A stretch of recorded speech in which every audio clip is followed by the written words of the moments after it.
Welcome to another episode of One-on-One with Mitch Lafon. I'm your host, Mitch Lafon, joined this week by Killer Dwarfs frontman RUSS DWARF. Welcome back into the co-hosting seat, Sir Russ.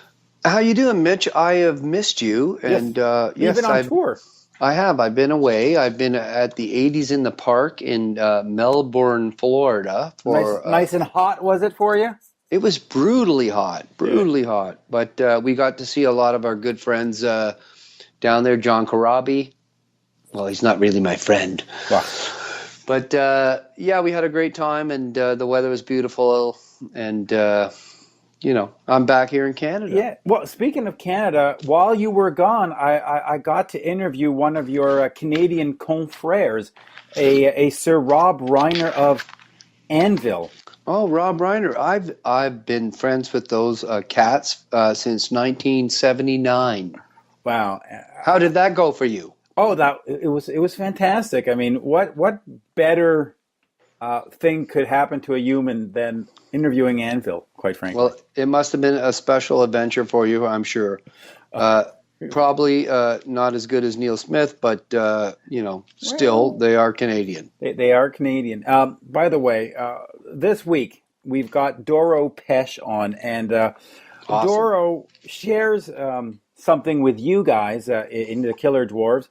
On that A World with Heroes Kiss tribute I put out last year, you, of course, were part of it as RUSS DWARF and also as the Killer Dwarfs. I think I was on that thing, I was on a bunch of tunes on that. In fact, I think it was a RUSS DWARF solo album, quite frankly. It pretty much was. And Gene will sue us shortly. So, yeah, of course. And of course, the bonus tracks for iTunes that we put out for the original A World with Heroes had Doro Pesh doing Only You. And of course, this year the EP has the Killer Dwarfs. So as I thanked Doro for being on it, of course, I have to thank you guys again. And I implore people to go out there and pick up the EP and hear the Killer Dwarfs do Nothing to Lose. You never have to thank me for that, Mitch. We had such a great day recording Nothing to Lose and Come On and Love Me. And, Jerry and I are huge Kiss fans, and I would say Dunk was too, but that'd be another story. But yes, go ahead. I was just going to say the version that you did on the original album of Hard Luck Woman. Oh, I love that tune. Is probably one of my favorite tracks from the album, and definitely I think something that the Killer Dwarfs need to consider doing. Do you mean that, or are you just making fun? No, I mean that. It is fantastic. I think really, I'm gonna have to put it in my acoustic show. Oh, absolutely belongs in the acoustic show, and it turned out great. But of course, you did God Gave Rock and Roll to You, Nothing to Lose, Come On and Love Me. You were with Bill Leverty on Deuce, and of course, you recently spoke to Bill Leverty. I just got off the phone with Bill before talking to you, and we love Bill from Firehouse, and he is such an outstanding human being. He's right up there with all the people we really love, like Bumblefoot and RUSS DWARF, and Bill is a great guy, and he did a great job on that too. Didn't he? Yeah. The version of Deuce, it's funny because I was going through my wife's iPhone the other day, helping her set up something, and I looked at her music player, and she had one song from the tribute on there because she doesn't like Kiss. I know, no doubt. She's married to you. Well, yeah, I know. And she had Deuce on there, and I said, what are you doing with this? Let me delete it for you. She goes, no, I like that version. It's like, but it's Kiss. She goes, yeah, but that version's really fantastic. But she didn't have my version on there of Hard Luck Woman? Oh, my God. No, so I would like to know something. I haven't, we talk all the time. You and I usually talk every day in email or some fashion. But how is your health? I want an update on your health issue. Well, I have atrial fibrillation, and in August I had to go get cardioverted, and in February I had to September. Right. Yeah. See, my brain's going. Let's talk about the brain. In September I had to get cardioverted again. So the hospital is going to do a quick procedure called an ablation. They go in with a catheter or whatever through the groin. Oi. Yeah, it's a joy. But you know what? We call that through the Tommy Lee. Yeah. Well, in fact, I think they make an incision. I'm not really sure, but Oh, but you end up being in bed for a day or two. So considering that the words heart procedure and you're out for a day or two, it's really not the end of the world. I had it done once before. We'll have it done a second time, and say la vie. But what the hell's with you, for God's sakes? You have I know you like personally, and you don't drink or smoke don't drink, don't smoke. do anything, but you do have this kiss affliction. So I'm assuming this is like Ebola. Yeah, it's Kissola, but yeah. I'm an Adam Ant song. Don't drink, don't smoke. Oh my God, yeah. Remember that one? There's a song. Now you're scaring me, buddy. There's a song for you to cover. But let's talk Doro real quick. She's on tour in North America, and she's coming to Montreal and Quebec and of course all those things. Her last album was Raise Your Fist, and which came out in 2012. But in 2014, earlier this year in Europe, she put out a special edition of it with, a second CD called Powerful Passionate Favorites that includes Only You. The version from the A World with Heroes tribute CD, she took it back and made it hers again.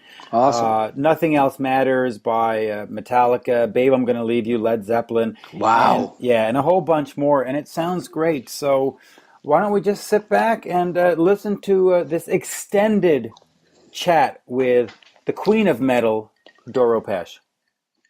And I'd like to welcome Doro Pesch to the show. Good day, Doro. Hey, great to talk to you, Great. and great to be on your show. It's always a pleasure, and I'm going to start off with this. You did a song that shows up on your Powerful Passionate Favorites called Only You. Yes. And you had redone it for this Kiss tribute, A World with Hero. And that was something that I put together, and it was for a palliative care home because that's where my wife's father passed away. So I just want to start off by thanking you because it meant a lot to our family and to my wife that you would do this, by the way, free, absolutely free, and you took time out of your schedule to do that song. So I just wanted to say thank you. Thank you so much, and I'm so sorry to hear that. And yeah, man, it was a tough I know loss, how that but it was. And it's tough, man. It was a tough loss, but it was great that we could do something. Yeah, but it's people like you that stepped forward and donated their time that made it all worthwhile. And the palliative care home, which is called the Vaudreuil-Soulages Palliative Care Home, through the KISS project, to date, we've raised over $30,000. So it's not a little nothing. It's job well done. So thank you for that. Yeah, I'm so happy to hear that.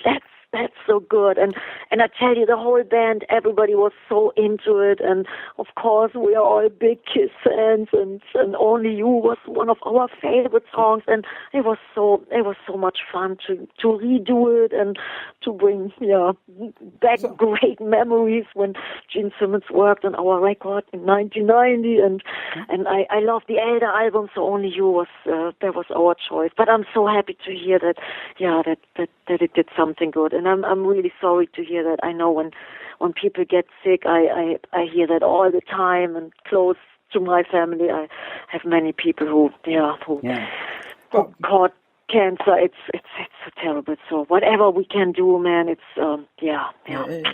But it was nice, and I'm glad that you were able to use it for your own CD. So let's start there, I guess, with the Raise Your Fist 30th Anniversary Edition CD that had this bonus disc of you doing Babe, I'm Gonna Leave You by Led Zeppelin, doing a Tina Turner song, Nutbush City Limits, the Dio song, Egypt, Nothing Else Matters, Metallica, and more. What does that album, Raise Your Fist, mean to you in your career?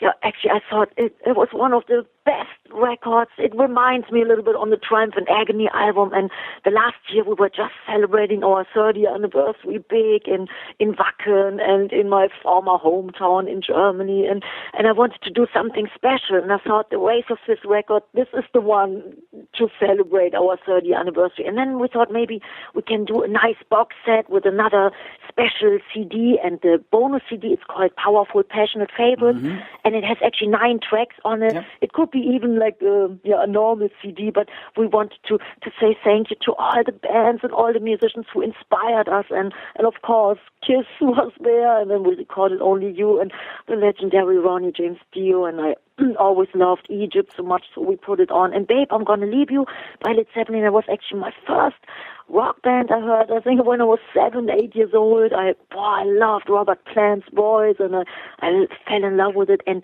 Nutbush City Limits, that was actually the first time that a woman totally blew my mind. And I think I was a little kid, was maybe 6, 7 years old, and I saw her on TV, and she had so much energy and power, and I always wanted to do a metal version of the song, Nutbush City Limits, so we did, and It Still Hurts. There's another remix of the duet with Lemmy Kilmister of Motorhead, which is always a great honor to have Lemmy singing on any song, and some other goodies, some new songs, and Warfare, it's a brand new song that's for an upcoming movie. It's called Anuk, The Path of the Warrior, and a demo. It's called New York City Blues. I recorded it by myself, and I was really, really down and sad, and it came out really emotional. I thought, let's leave it as a demo. It's the purest form of a song, and maybe the diehard fans they will be interested. So on this bonus CD we put all the stuff we loved, and to say thank you to other musicians and to show appreciation. Will the CD be released as a standalone at some point, or is it sort of going to be always in this double edition? Good question. I can imagine that it will be just in this special edition. I don't know if the record company will want to put it out as a single disc. I don't know. I heard of this box set, and it's a beautiful cover. I don't know if you've seen it yet. Oh, I have it right in front of me. Nice booklet. You do? Wow. I'm holding it in my hands. Okay. Yeah, I think it's coming out in the States and in Canada October 14th. That's what I heard. But when you got it already, I know all the diehard fans, they probably have it. It came out here a little, I bought it months ago. When did I must have gotten it like in April or March, like early in the year. I mean, I got it, I had it brought in from May. Okay. Probably, the 2nd of May, there was our release date here, because we did 2 shows in Germany, Düsseldorf, my hometown from the past, and then we did 2 big, long concerts, and we recorded it for a DVD with great guests, and we want to now record the last show of the 30th anniversary in New York City, and we have already great guests coming on stage, like Bobby Blitz of Overkill, and Jeff Waters of Annihilator, Chris Caffrey of Trans-Siberian Orchestra, and Sabotage, and Joe Beauvoir of Crown of Thorns, and I think Leather from Chastain, she will come up. So many guests, and there are some more in the making. So this will be then the last big celebration of the 30 years, and then we will probably release early next year. Hopefully a wonderful DVD. We are working on it. It's there are some great shows. So I'm looking forward to that. It should be probably 3 or 4 discs, but we have to put it down to 2. So it will be something special. Another thing that was special on this CD is you do a song called "Lève ton poing vers le ciel." So raise your fist. You're doing this in French now, and I've heard you sing in German. I've heard you obviously sing in English. Have I missed something? Is singing in French something new for you? I did it a couple of times. Sometimes you just can hear it on some limited editions or bonus CDs, but I love it. And do you remember the band Trust? It was a band of the 80s. Oh, I love them. And I thought, the versions in French, it was so powerful to me. That sounded so hardcore, so metal. So I tried to sing a couple of songs in French, and I love it. And this one is one of it. And when we are in Canada or Belgium or France, then I always do the French version. And the fans, they appreciate it. And, you know, it makes you feel connected more to the people. Usually I love singing in English. That's the best, but sometimes here and there a song that might be nice. And we have some Spanish versions and some Portuguese ones and some German ones. So once in a while, I love that. It's but it needs it needs to fit to the song. Not every song can be translated good. But I thought this one, and then we put it on the bonus CD as well. And so I know in Canada many people speak French, and I probably want to try it out. You've got 2 shows where it's perfect. I mean, Quebec City is as French as you can get in North America, and Montreal is heavily French. So it's your chance. Dust it up. Let's talk about this tour. You're coming to North America. You're doing. I'm counting them here real quick. About a dozen shows, half a dozen shows. You don't come to North America as much as we would like you to. Tell me a little bit about the difficulties of finding clubs and getting over here, because there is that reality that it's hard to get a tour going. Yeah, and I tell you, I love it the most, but we always try almost every year. And then sometimes people say, hey, you know, why didn't you tour in a while? But actually we did. And sometimes, they're smaller clubs, so not great promotion. It can be sometimes better, but I love it so much. And the fans, the North American fans, America, Canada, it's so awesome. It's so rewarding. So even the smallest club, it's always a total highlight for me in my life. I must say, it doesn't matter if it's Wacken, a big festival, or if it's a small club. So I love it. And we always try. But sometimes people don't notice it because it's not a big tour. And now these gigs we do, that's the first leg of the North American tour, and we do the second leg in March. Okay. And this will be actually, I think, 3 weeks. And we will hit Texas and California and all the cities where we haven't played now, or where we will not go to. But I love it. I love it, and it's just on a smaller scale. But it's okay. It's okay. You know, no complaints as long as we can play somewhere. I'm all for it, and the band as well. The guys in the band, we're always so excited when we tour the States. And there's just one thing in Europe when we are. In the summer, usually we're playing all the summer festivals in Europe because there's so many.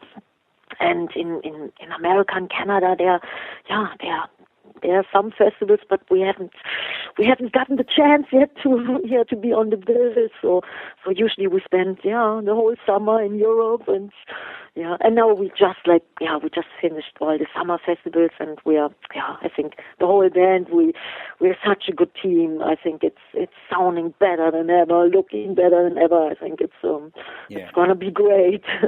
Quickly speaking of festivals, there's only one festival in North America that matters, and that's Heavy Montreal. And I gotta say, I would love to see you play it. We just had Metallica. We had 80,000 people. It is time for Doro to play it. Oh yes, I heard about it, of course, and so many fans they told me always, they said, you gotta go there. I would love that. I would love it, and we would put on an awesome show. I know that. Absolutely. But I tell you, maybe next year we're on. I hope, but we will try. We certainly will try. Mm-hmm. So let's talk about the band. You've been with Nick Douglas and Johnny D for. Yes. God, how long? 20 years or so, if not more? Yeah, Johnny is in the band 21 years. He's so awesome. I love him to death. We are best of friends, and it's been so great in all these years. It was so awesome, and 21 years, such a long time. And I met him in Philadelphia, and I saw him. We looked into each other's eyes, and I knew that was it. And then we went, we did like a little audition, but we didn't even have to. I knew it would be the one. And the same with Nick Douglas, the bass player. He's Almost in our 25 band 24 years. Yeah, 24 years. He joined in 1990 after we did this record with Gene Simmons. Yeah, and then I needed a new bass player, and we did this audition in New York, and then there were about 120 bass players coming to the audition, and they were all great. Everybody played great. It was super nice. But Nick was the first one who walked into the room, and I had the same feeling like I had with Johnny. I knew it was him. And then my manager, he said, "Hey, Doro, you have to check out everybody, and don't be, that sure. You have to listen to everybody." I said, "Yes, but I am sure." He said, "Well, listen anyhow." And I did. I listened to the rest of all the great guys, but in the end, it was still Nick, and now, 24 years, we are a great team, and I'm so grateful for these two guys especially, and we have a guitar player from Italy, Luca Princiotta, is super nice, great player, and Bas Maas, he's from the Netherlands. He's our other guitar player. He's an animal on stage. When you see him, you will. Wow, I think you will love it. He's so powerful on stage. It's like it's so magical. It's so metal, I would say. And then we have a new guy in the band, Harrison Young, and he's doing keyboards and tech, and he's very young, and he's in the band now 2-3 years, but we love him. He was Nick's best friend, and Nick brought him into the studio one time, and then I thought, man, yes. And he's a great musician and great guy, and I think the whole band, I think you can feel it, especially live. You can definitely tell there's some magic, and we all love each other. We get along great. We're best of friends, and we're the happiest when we're on stage together and do our thing. And I think the fans, they can see it, feel it, and it's good. I think the best lineup we ever had, I would say. Well, Johnny on drums is definitely killer, and of course Nick on bass is killer. Raise Your Fist, back to that for a second, was released in 2012. We're now 2014, so you've got that special edition coming out in October. But in terms of new music coming out, have you started writing anything, or are you at the point in your career where you go, meh, it's not worth it, I just go play the hits, nobody wants to hear new music? Where are you on that process? Oh, yes, actually, I want to put some demos down before we go on tour. And actually next week, I have a great friend of mine, Andreas Brun is his name. He's in Hamburg, and he was the ex-guitar player of Sisters of Mercy. And I was working with Andy since 1997, and I wanna show him some ideas. I have the feeling there's some killer material in the making, and and then the guys, they are already like in their home studios. They're working on some stuff. So there's definitely a new record in the making, and we will probably go into the studio next year. But I first want to get all the great songs together, and then really pick and choose the best, like the best of the best. And I think the Raise Your Fist record, the fans seem to really like it. So I think, maybe we want to start, kind of like, to keep it in the back of our minds, like Raise Your Fist. I think it was very well rounded, had great anthems like Raise Your Fist, and the duet with Lemmy, It Still Hurts, I love so much. I would love to do it live eventually, but eventually. Yeah. And work with Lemmy again, because that's always a great moment. Of course, we did one time 2000 on the Calling the Wild record, and it's such a treat. And Lemmy is such a great inspirational guy, very funny, and he has the greatest sense of humor and very real. I love that. So I would love to have some special guests on the next record too. I have a couple of people in mind. I was just Wacken, the big metal festival in Europe. It was just it was a great festival this year, and I saw a couple of bands, and I met some people. Actually, I can give you a little hint. They're from Scandinavia, which I think Scandinavia, they have an awesome metal scene right now. It seems to me like when I was like brand new to metal in the 80s. It was the new wave of British heavy metal, which was so big. And now I think Scandinavia is like, man, huge and great musicians, great bands. So I have a couple of people in mind, which I think could be very excited. And I definitely want to, write some songs which I can then send out to the people and say, hey, maybe you're interested in it, but definitely some special guests on the next record, and maybe some special guitar heroes. I love guitar players as well, and Luca and bass, they are awesome, but maybe here and there a special guest, and then some hardcore songs like Revenge. I think that's a song which most of the fans really like, and some beautiful soulful ballads, and I love the whole spectrum from super hard and fast, aggressive to super, super soulful and deep, and and I think we definitely want to start from there, and then we'll see. And definitely, you always want to do the best record of your life. Every record we did, that was always the goal, and and sometimes you feel, wow, this one is really has magic, and then it needs to be the right time, the right people. But I always think, new music, doing new records, I think that's very important. Okay. Let's talk a little bit about the scene, because I think you, more than most, is very well placed in the fact that for a while, and I don't know if you still have, but you had a home in the U.S., and of course you had your home in Germany. First of all, do you still have your home in the U.S.? I know that when Hurricane Irene came in, because that's the last time, I think that's the last time we did an interview. I think your home had been destroyed like a week before we spoke or something like that. Did you rebuild? Are you back in the States? I sometimes, I cannot even believe it. Yes, it was rebuilt. It took like over a year. There was so much work, and everything was gone. Everything was lost, and I lost all the stuff. And I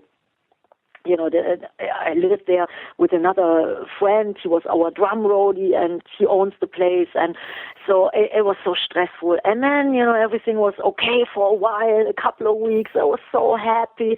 And then Hurricane Sandy hit, and it was much worse. It was much worse. It was a total disaster. On TV, they always showed usually like New Jersey, but right. Long Beach, Long Island, oh God, it was hit so bad. It was 10 times worse than Hurricane Irene. So at the moment, I'm still struggling, and I'm mattress hopping, and sometimes I stay in a hotel. The house is still standing, but they have to tear it down and build a new one, and it's problematic. There's a lot of stuff, and I don't even want to get into it. So you're still in both countries, though. You're still in Europe. Yes.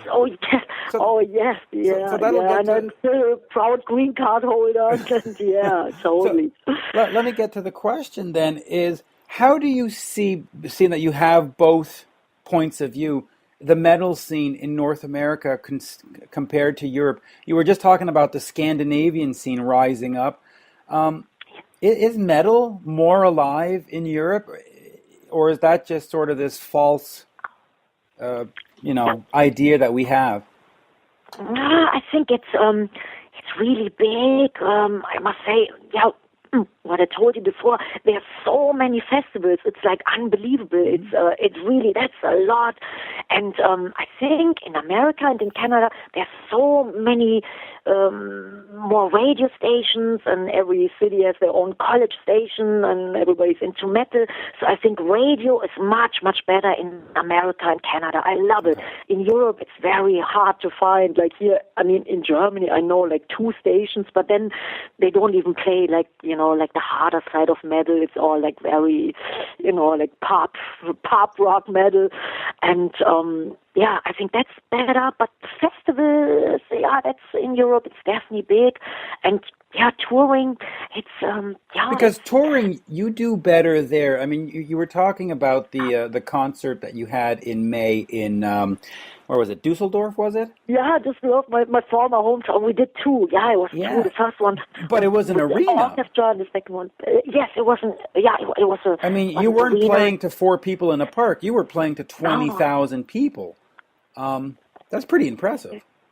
that was on the 25th anniversary. We had this big arena. It was like 15,000 people, and now we had 2 nights, and each night was like 5,000-6,000 people, and it was good. It was big, but yeah, I tell you, I would love to play, these arenas in the States or in Canada, but when we play the clubs and when it's packed, I'm as happy. Like it's the way it is, and of course I would love to have it much bigger, but it's like we always try, and I think hard work, it will pay off in the end. And maybe in 10 years, people say, why didn't you always play in arenas? Why now? But sometimes you need a hit record, whatever that means, But why didn't you have that hit record here? I mean, I was talking to Francis Rossi of Status Quo the other day, and Status Quo in Europe and in Australia is as big as the Beatles. And you come to Montreal, that's right, and they couldn't fill a restaurant, and you go, wow, I don't understand. Yeah. And you're sort of in that same kind of thing where in Europe, going to a Doro show is the it thing to do. I mean, that's as cool as it gets. You come to North America and people go, oh yeah, I've heard of her. Why do you think you have better success in Europe? Is it just simply because you're European? I mean, is it just that, or was it really record company politics and? I think definitely some politics, definitely, and I was always looking for a great manager in America and in Canada, and I had one time a great manager in America, and he was from Switzerland, so he could speak German, and he was like very well. He was a world citizen. His name was Alex, and when we were under his wing, it was big, and it was actually when we did Triumph and Agony. That was my biggest record, and All We Are was played on MTV. It was like the biggest video, and so everybody knew about it, and everybody was excited. And I really must say, I think I would need a good management, and I'm looking for it, and I'm having a couple of meetings now. But I think a good manager, that's the key. Somebody who's into it, who understands, your thing, who loves you, who loves your music, who's not the who doesn't want to change your music, and record company the same. I think now we are with Nuclear Blast, they're very much behind it, but it's not anymore like it was in the 80s or 90s, and I remember the best times of record sales, and I always thought it would be that way, which of course it's so much different now, but I think that the whole the record sales are not anymore like in the 80s. I think that has a big part, to do with everything else. But we're trying, and I definitely want to make it as big as it was in the 80s and 90s. It was definitely a lot of fun. But I think good management is key, and I'm hoping on this tour that some people will see the show and will see that we do something really, really great. But if nothing happens, I'm just happy when we did a show where people say, wow, it was awesome.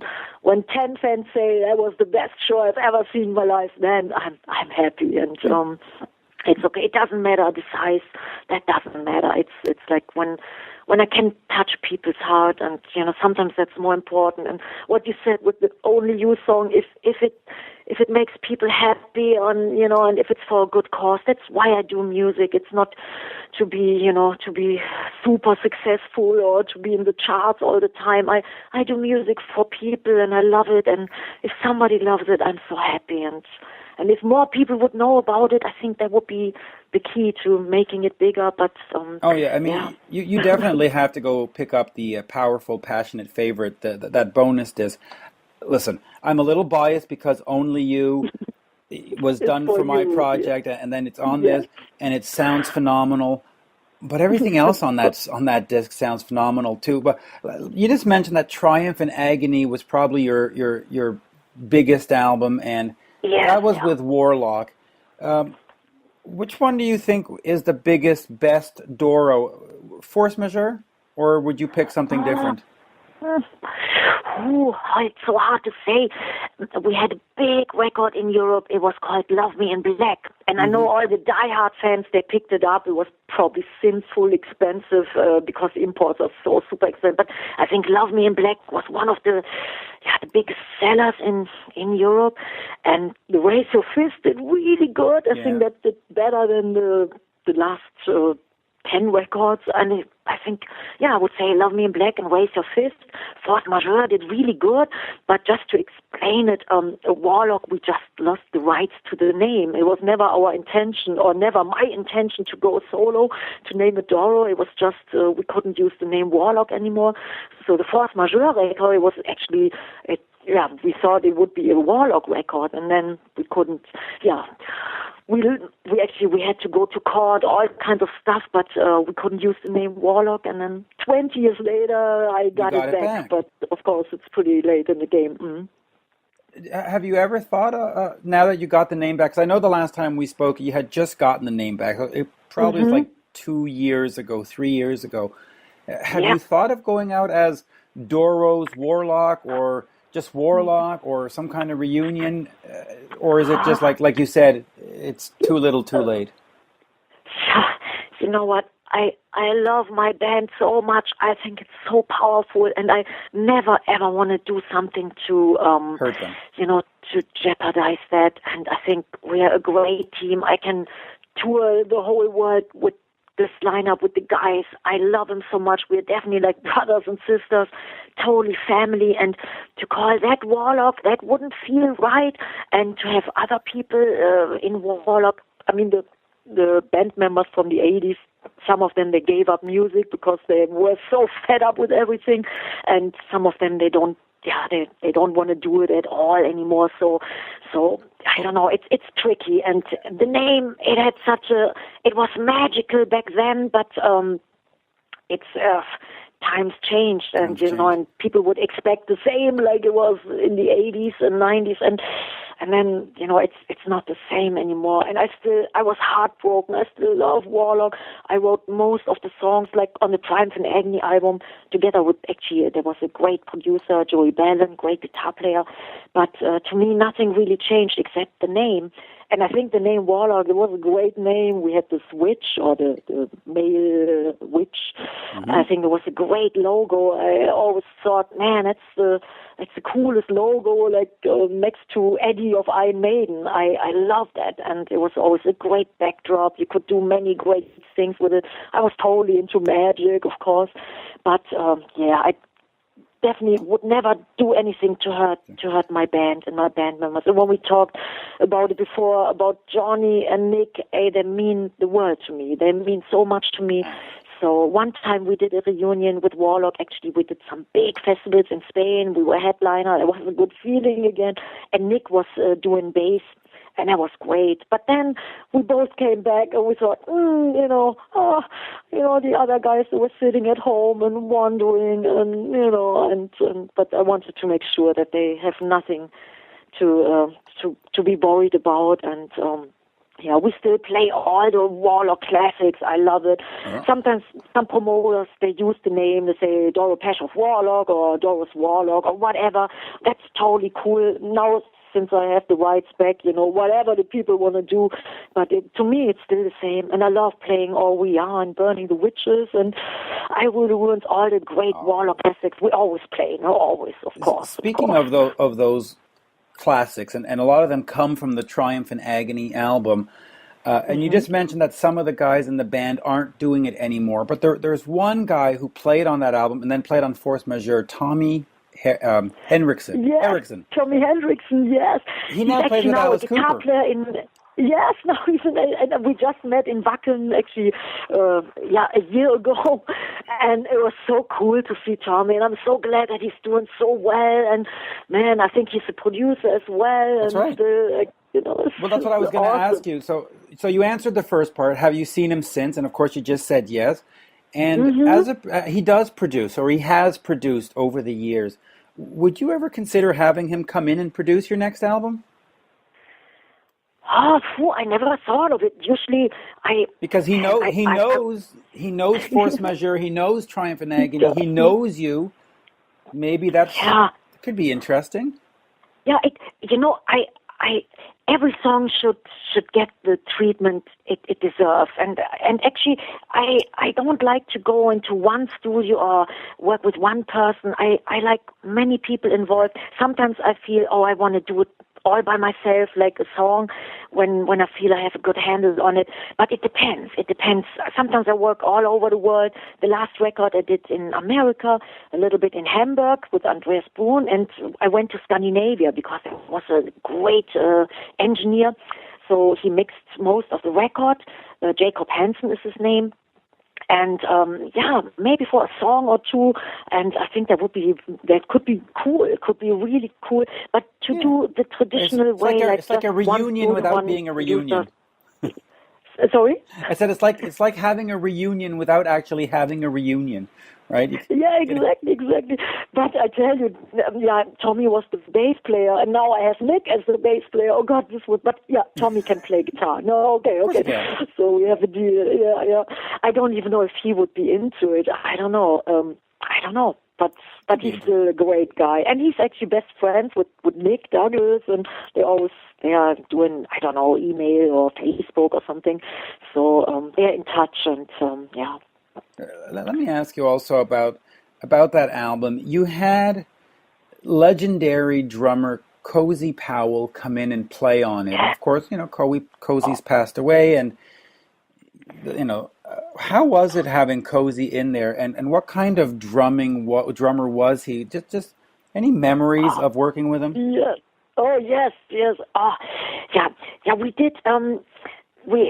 Back then we did some demos, and there was one song on the Triumph and Agony record. It was called Touch of Evil, and I wanted to have the most powerful, like sinister, evil, hardcore drums. And we had a couple of drummers trying it out, and I was never happy. And I wanted to sing really like a maniac. And then I told my manager, Alex Grobe, I said, Alex, this song is so powerful, but the drummer, I don't know, it doesn't, it doesn't it's feel missing good. Something. It's not as powerful. Yeah. And then Alex said, hey, don't worry, I have somebody you will totally love. And, and he said, go to the studio next morning. It was Power Station Studio in New York. It's now called Avatar. And then, I was there at 11 o'clock, and I was wondering, man, who could that be? And then it was Cozy Powell. He was there the next day, and I thought, whoa, oh my God, and it was so awesome. And then he was playing that song, Touch of Evil, and it was so fantastic. It was so phenomenal. And I saw him play, and wow, and it was man, magic. And, and we were all so happy and so proud, and it was so cool. And he was the nicest guy too, and we really, man, it was phenomenal to even have people of this caliber in the studio, and it was so cool. Mm-hmm. So let's get away from the music for a second. There has been recently a line of Doro Wine put out. Did you see that? Yeah. I have. There's Doro Herzblut, Doro Hero, Doro Strong and Proud, and of course there's there's wine. There's Doro Wine. Tell me a little bit about that. Do you have anything to do with the process? Have you tasted them? Have you approved them? Yes. Yeah. Okay. So what's the story with Doro Wine? Yeah, we wanted to do something special for the third year as well, especially for the concerts. And I was on the 70,000 tons of metal boat, the cruise, the metal cruise. Which is run by a Canadian, by the way. Is that? Oh, yeah, cool. He's out in Vancouver, so yeah. Okay. Yeah, and we had a great time on the boat, and we did some some meet and greets and some autograph sessions. And there was one guy, and he said, Doro, I know you have your 30th anniversary coming up. That was actually last year. And he said, how about we do something together? Because we had our own beer in the Warlock times. We had a beer, it was called Wicked Brew, and it was very strong. The alcohol content was It was really unbelievable. One beer and, you were dead. But it was fun and it looked good, tasted good. So the guy said, hey, I remember you had your beer and you have your 30th anniversary coming up. How about we do something together? I'm the guy who's doing the Motorhead wine and the Iron Maiden beer and the AC/DC beer and stuff. And I said, that sounds very good. And he said, my company is called Metal and Wine, and we can do whatever you like. And I have a big fan base in Spain. I love Spain, and economically in Spain, it's not so good right now. Like even for touring, it's very difficult. So I thought I would love to have a wine in Spain. And then he said, okay, I'm checking into that. And then I found like a family company, and then I went to Spain. It was actually in Aragon, and then I tasted all the red wine and the cava. It's a champagne from Spain, and the champagne is awesome, and it's called Hero, and the red wine is called Herzblut, and I think they both taste really good. And then when we had our 30th anniversary celebration, we celebrated with the champagne, of course, Yeah. That's the way to do it. That's the story behind it. But I don't know how long we will do it. If it's just for this year, for the special year, it has a beautiful bottle. Like it's the painting of our painter Jeffrey Gillespie, and it looks so cute. So some people they say, well, I only drink beer, but I buy the wine to put it in my on my desk or something. It looks really cool. But it was actually just for the 30th anniversary year, and so. Well, we'll I don't tell know fans to head over to doromusic.de, and from your website they can link over to the Metal and Wine site and have a look at it, because they look fantastic. And I think the red wine is great, but the champagne, the cava, is really it's awesome. I would say it's awesome. Since we're talking 30th anniversary, and maybe we should end on this. It's been 30 years. Just quickly, what are some of the highlights over the last 30 years for you? And where do you go from here? Do you go to 35 years, to 45 years, to 50 years? Or do you say, what, it's time to just sit on the porch and No way. Okay. Oh, no. I think I have many, many more years in me. As long as the fans are excited, as long as everybody, wants to hear the music. I feel like I'm still, 18, 20, and I always keep in good shape. I'm doing Kung Fu. It's called Wing Chun. I'm a big fan of martial arts, and I just took on another. It's called Eskrima, and then you learn how to deal with weapons. It's a lot of fun. So I do that. Keep in shape. Eskrime is fencing, isn't it? Because in French, eskrime. Well, in French, eskrime. In French, eskrime is fencing, is what they do in the Olympics, where you touche and it's fencing. Is that okay. It's actually it's a sport from the Philippines, and then they do it usually with a stick, like with a wooden stick. You can take a sword as well. So, but I guess it's the same ball game. It's the same kind ball of thing. Game. And I love it. I just picked it up actually, but the Wing Chun I'm doing it now for 2 years. I love it. I love all kinds of martial arts. So the body is in good shape. I think I have 30 years in me. If everybody is up to it, I want to do many more records, 10 or 20 more records. The new record, I hope it will be done next year maybe. Yeah. The DVD will come out next year, early next year, and then we take it from there, and then non-stop touring. And the goal is still the arenas, finding a good management in the States and Canada, and then just doing what we love and making people happy. And that's actually, when you talk about the wine, that's great. It's just a gimmick, I don't want to sell anything to people. I just want to make them happy and want to bring good music to people. What means something, and they can totally believe in the songs. I totally mean it. It's always coming straight from the heart. And I made up my mind. I want to dedicate my life to metal and to the fans, and that's it. There are no other plans. Just like whatever, Yeah. But I have to congratulate you, because a 30-year career in the music industry is phenomenal. It's rare. I mean, you look Aerosmith and U2 and Madonna and Kiss, But for those 5 or 6 bands, there are thousands and thousands that failed. So to be able to last for 30 years, it just takes somebody very special. And, congratulations to you. Well, I tell you, I always wanted to do it. To me, it's always an honor to play for people. And I wanted to do it, since I was, I think, 3 or 4 years old. I was really, really young, and I made up my mind I wanted to have a band.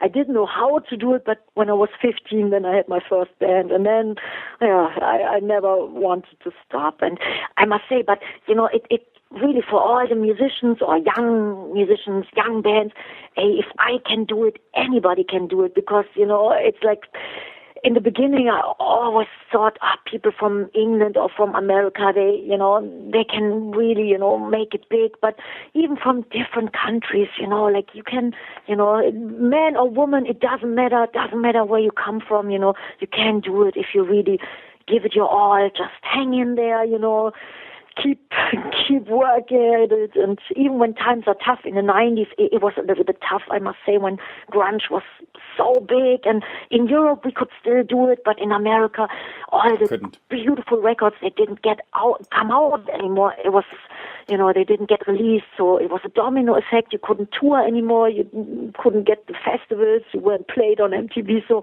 it was like people thought maybe nothing would happen anymore, but we could still do it in Europe. And then in 1999 I felt it's coming back, and then we did this great tour with Ronnie James Dio in 2000, which I will never ever forget, and there actually we became great friends, and that was just when metal came back, so it had a very special meaning. That's right. And when you asked me before, all these 30 years, there are so many highlights.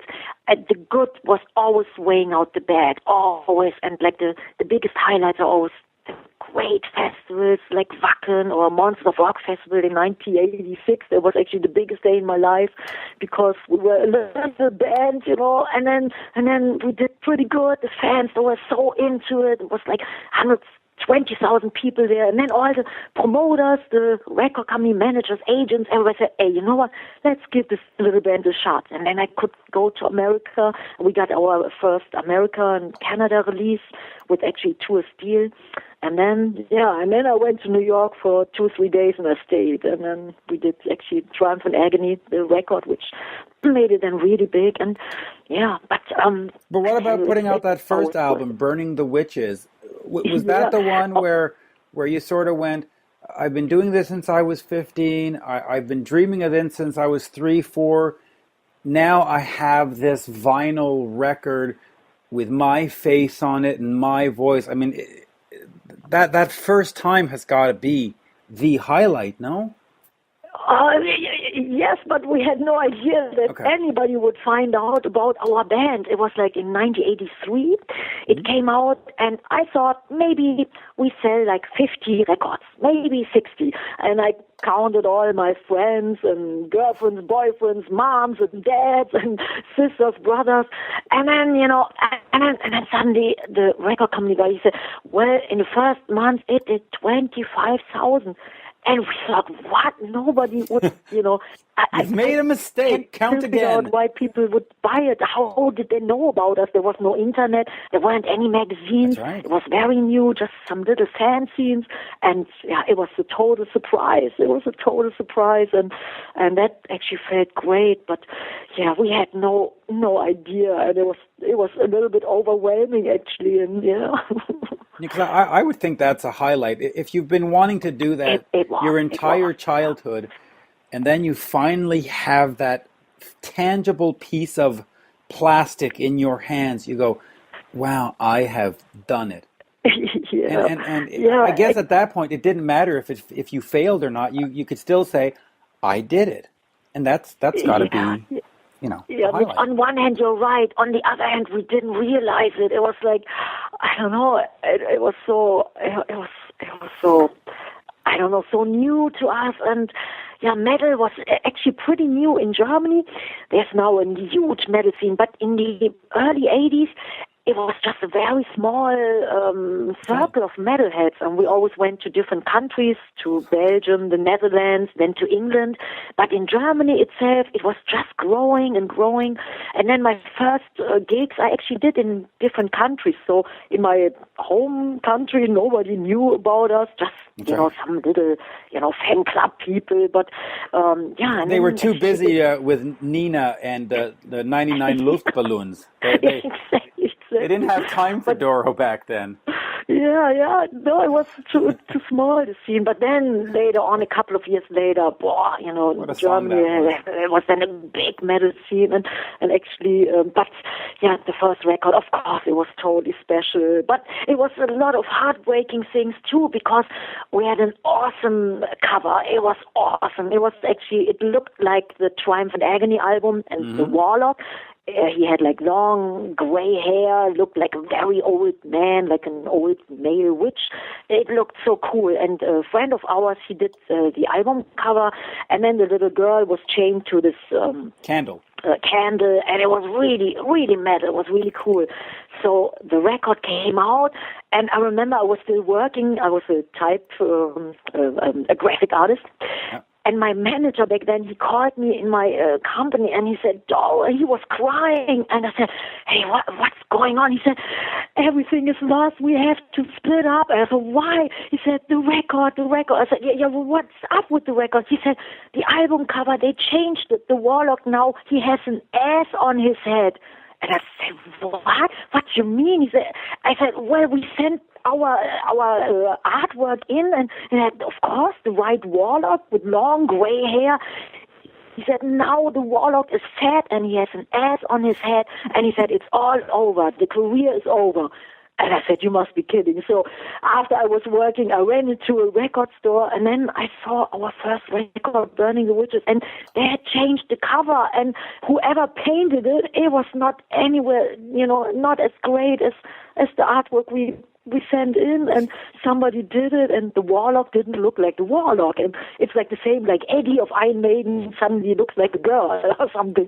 It's like, so there were many, many things, like when you're new to the business, it can be so heartbreaking too, and it was one of the things, and then actually I never got used to this album cover because the idea was so good, but the original was a million times better. So did they ever tell you why they changed it?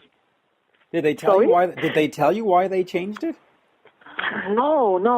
There was no communication. It was a typical, first record, and I don't know. And I was we actually signed the record deal because they had the coolest logo. It was called Mausoleum. They had 2 drops of blood on either M.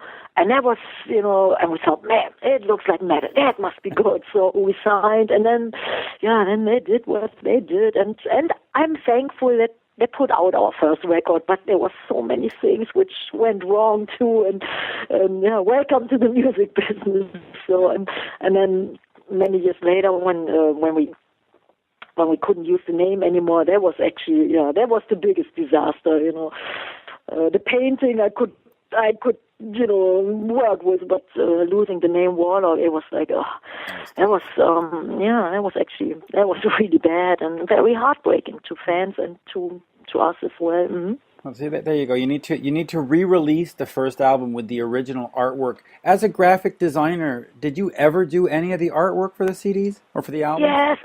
Yes, many times, and I'm always involved, and I'm always doing the logos and all the booklets, and T-shirts and stuff I'm doing it, and yes, T-shirts too. We have a great guy. He's it's a graphic artist, and then I always go to him, and then we usually do all the stuff together. And the painter of the Triumph and Agony album, Jeffrey Gillespie, he's still painting usually all our album covers, if it calls for a painting. Sometimes when I feel the record is metal, then I want to have a painting of Jeffrey Gillespie. And when I feel it's a different kind of record, then maybe a classy black and white photo would be appropriate. So it depends on the vibe of the record. But usually his paintings I love, and I think he's definitely one of the best. So I called him already for the new DVD cover, and he said, "Oh yeah, I hope I can do it. I make time." But he's an artist, so sometimes artists they have to they have to do when they feel it, and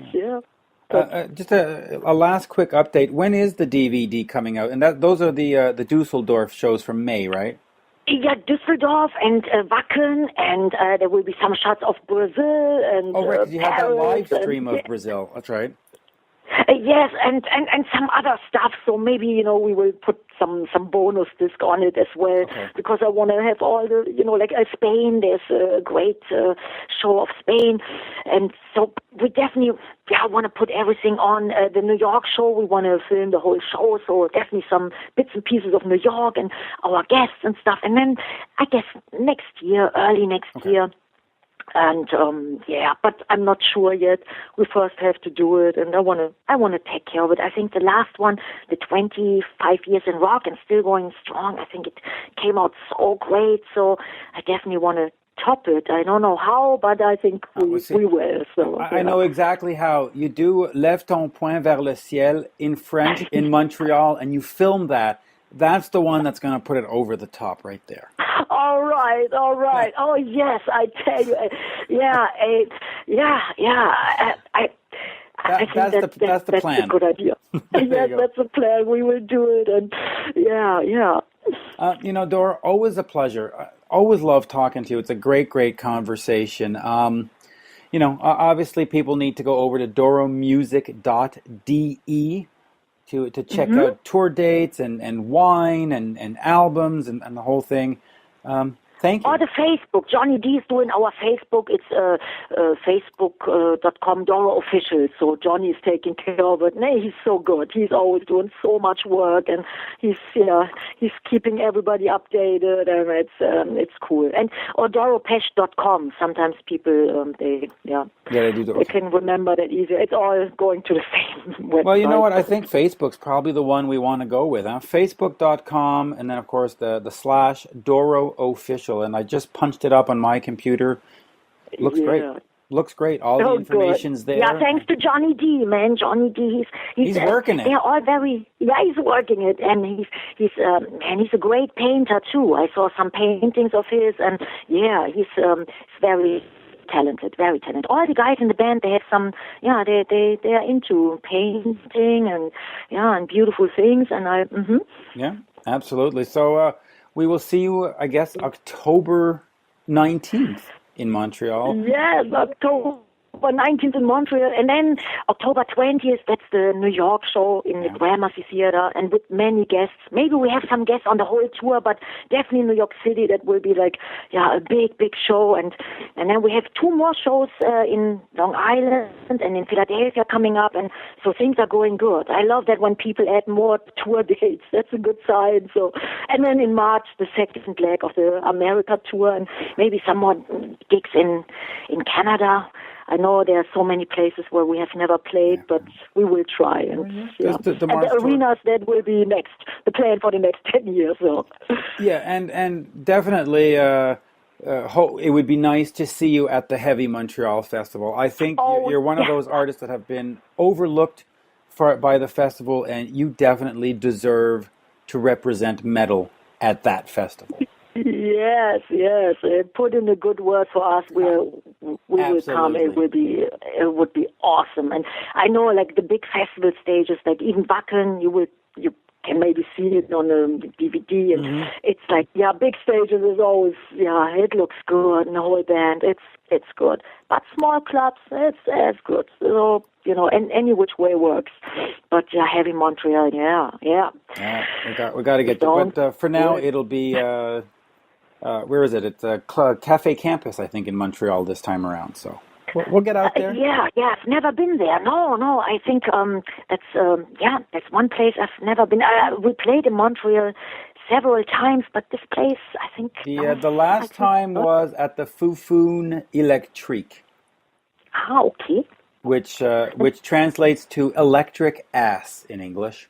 And that was a good show. I took pictures that night, which I had sent over to Johnny and stuff. So it's always a great show. The energy is always there. The songs sound great live, and the band has been with you like for almost a quarter of a century. So they're tight. Yeah. They know what they're doing. Yeah. And totally. Yeah, I think there's a very good vibe and so much intensity, and I think it's meaningful. I think people will never forget the show. So even for fans who've never seen us, I think you will love it. I know, I'm sure. But I'm so excited to come. So it's We're looking forward to it. Thank you, Doro. Thank you for having me. Thank you for all the support. Thank you for supporting us for all these great years, and thanks for supporting metal, Mitch. Yeah, absolutely. And again, from my wife to you, thank you for having done that song, which benefited the home, the palliative care home where her father unfortunately passed away. But by doing this all together, we're giving back, and we did something that's really great, and we're helping other families that are in that situation. So a big heartfelt thank you to you, to Johnny, to Nick, to everybody involved. Thank you. Yeah. Thank you too, and all the best, and and I see you guys soon, and keep on rocking, and and stay happy, healthy, and you stay too. metal.